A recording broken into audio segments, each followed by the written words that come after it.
Eto na ho, nagsalita na si VP Sara Duterte na ang bobobo nila. Mga bobo raw dyan po sa administrasyon. Sino kaya ang tinutukoy ni VP Sara Duterte na sinasabing bobo, walang alam dyan po sa administrasyon? Alam nyo ho, nag-research ako kung sino ho ang sinasabing bobo at in fairness, di naman si Pangulong Marcos Jr. ang tinutumbok dito sa issue nito, kundi nung ma-research ko ho mga kababayan, masaliksik ko natin, ay ito hong si PCO, Undersecretary Claire Castro, mga kababayan.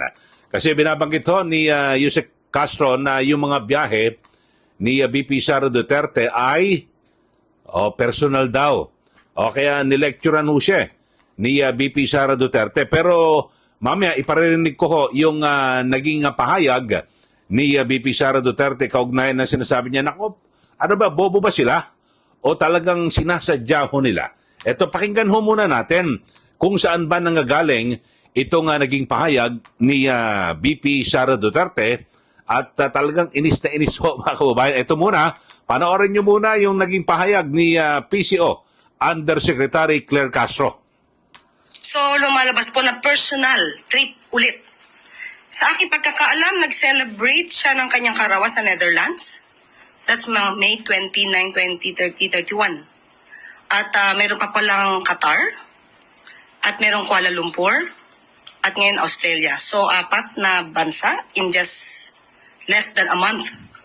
So, kung doon po abala ang ating Vice Presidente sa mga personal trips niya or personal trips with her family, choice po ng Vice Presidente yun. Sabi nga natin, pampersonal o pambayan? That is the question. So wala po tayong masasabi kung ano man po ang ginagawa niya ngayon bilang Vice Presidente. Ito po ang nakikita ng taong bayan sa kanyang ginagawa bilang isang halal na leader ng bansa. Okay, so sabi niya, that's the question at pang-opisyal o pambayan. Ito na mga kababayan ang sagot ni VP Sara kasi pinalilitaw ho ni Yusek Claire Castro na yung mga ginagawa ho ng Vice Presidente na paglabas po ng bansa, personal, ibig sabihin naglalamyerda o namamasya lang. Ito, meron pong paliwanag. Ito po nga si VP Sara Duterte at siguro maganda, ma-lecturean niya nga ho itong si Yusek Castro at iba pang mga opisyal ng gobyerno na kung saan ay nilinaw niya, pag sinabi sa gobyerno na personal na biyahe, ibig sabihin ay hindi po gagastos ang gobyerno. Kapag official, sagot po ng kanyang tanggapan. Ito, pakinggan ho natin mismo. At para si VP Sara Duterte na ang magpaliwanag at masopla itong mga naging pahayag ni Yusek Castro. Ito Naiintindihan, sorry Hindi ko alam kung sinasadya nila na ayaw intindihin o talagang bobo lang talaga yung nasa administrasyon. I'd like to lean doon sa latter kasi sa lahat ng mga desisyon nila lately. Ay, sa totoo lang talaga nahihiya ako sa Filipino ba na nanonood yung ibang bansa sa atin and ganito yung estado ng this is the state of the nation. So ilalagay namin doon personal to differentiate it from official. Kasi pag personal, hindi ako gumagamit ng pera ng bayan. Pag official, gumagamit ako ng pera ng bayan. Hindi ibig sabihin na personal na lakad yan ay holiday o pamamasyal yan. So, yun yung ibig sabihin ng personal. Walang ginamit na pera ng gobyerno sa lakad na ito. Pero nagtatrabaho pa rin ako. Sa official, ginamit namin ang pera ng gobyerno para sa lakad na ito, para sa trabaho namin sa Office of the Vice President. Yun. Hindi ibig sabihin na personal ay namamasyal. And so, yes, nagpapasalamat kami sa Filipino community ng Australia ay nagpapasalamat kami sa Australian Police sa kanilang pagtulong-tulong para mabuo yung Free Duterte Now rally doon sa Melbourne. Alam mo, nagkakaroon talaga ng situation. May mga bansang tinupuntahan mo. Ito po po yung Kung hindi sila bobo, maiintindihan nila yung ginagawa ko. Bobo kasi sila kaya hindi nila naiintindihan. Umupo sila. Tingnan nila. Hindi ko sasabihin kung ano yung ginagawa. I don't like talking about how I think and what I think. So, kung meron silang gusto basahin doon, good luck. We move on to other matters. That's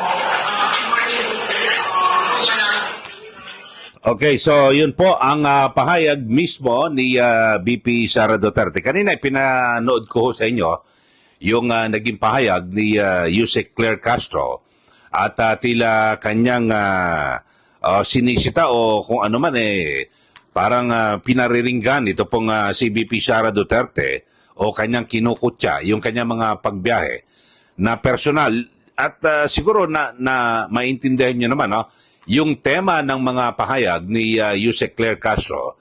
Ito, biyahe na naman personal. Doon siya nag-celebrate ng kanyang kaarawan. So, wala pa sa isang buwan, nakarami na ng mga bansa na pinuntahan. Ito pong si BP Duterte. So, yun po ang pinapalitaw ni Yusek Claire Castro. So, ngayon ay nakatikim ho siya na mga banat ho ni BP Sara Duterte na di umano ay kabobohan. O di umano kasi sinabi na ho ni BP Sara na bobo po sila o nasa administrasyon. Nung sinabi ho yan ni BP Sara, agad ko chinek, sino ba nagsabi talaga partikular? Kasi parang wala akong narinig mismo sa ibang opisyal Mas maganda tukuyin natin kung sino yung partikular na opisyal. Yung nga po, yan. At yung naging pahayag ni PCO, Undersecretary Claire Castro. So, ganun pala ho sa gobyerno. O, tayo ho mga tayong sibilyan ho. Mga wala po tayo sa gobyerno.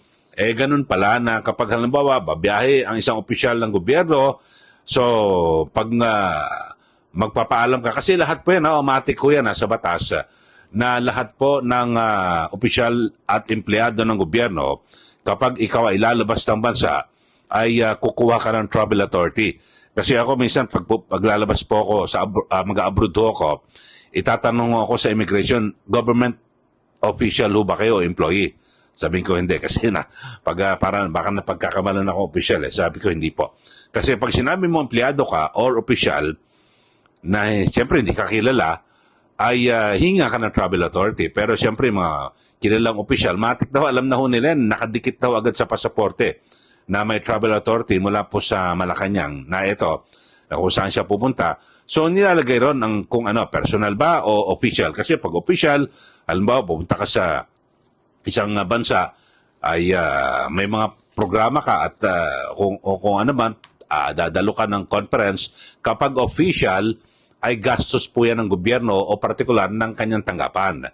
Pero pag personal, sabi po ni BP Sara, ibig sabihin, sarili niyang gastos. Hindi po gastos ng OBP. O yun ho, mga kababayan, maliwanag ho ito.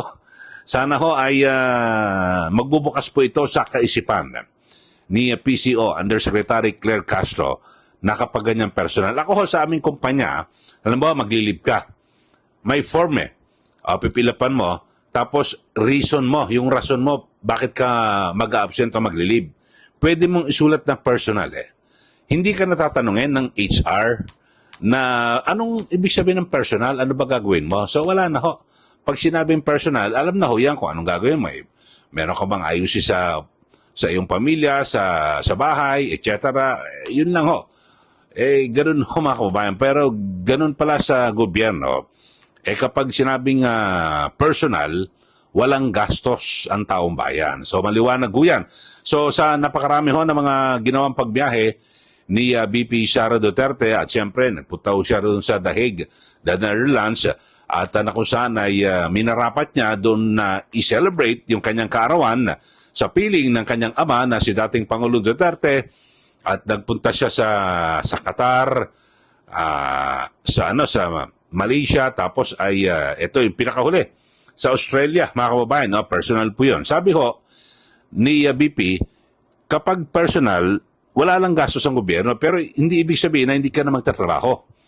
At siyempre, tuloy-tuloy ang kanyang pagtatrabaho, hindi po ito pamamasyal. O, yun ho, maliwanag ho yun. Sana ay magsilbing aral na ho ito kay Yusek Castro. Kapag sinabing personal, hindi po maglalamierda.